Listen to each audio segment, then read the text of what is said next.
America Iran की जंग और घनी हुई। ईरान की मिसाइलें Qatar, Kuwait, UAE, Bahrain, Saudi Arab में यूएसए के बेसिस पर कर रही अटैक। जी हां दोस्तों, ताकतवर देशों की लड़ाई शुरू हो चुकी है। ईरान और अमेरिका और इजराइल की लड़ाई है और इसी बीच ईरान ने पलटवार भी करना शुरू कर दिया है।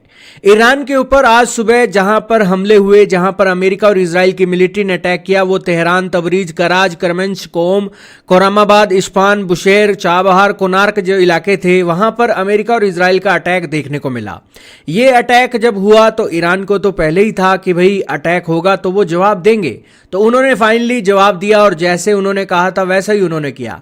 उन्होंने कहा कि जो अमेरिका के बेसिस मिडल ईस्ट के अंदर मौजूद हैं वहां पर उनकी मिसाइलें हिट करेंगी और वो फाइनली हो गया। दोस्तों, ईरान की मिसाइलों ने कतर में अल उदैद एयरबेस, कुवैत में अल सलम एयरबेस, यूएई में अल दफरा एयरबेस, बहरीन में अमेरिकी 5वें बेड़ी का नौसैनिक अड्डे का जो बेस था वहां पर हमला किया और उसके बाद जो धुआं उड़ता हुआ दिखाई दिया। ईरान कह चुका है कि अमेरिकी हमले की सूरत में वह मिडल ईस्ट के देशों में मौजूद अमेरिकी सैन्य अड्डे को निशाना बनाएगा।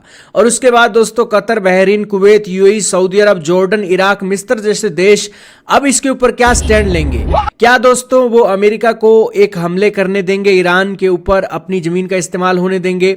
अगर होने देंगे तो इसका मतलब आगे क्या होगा, आगे आने वाले समय में पता लगेगा।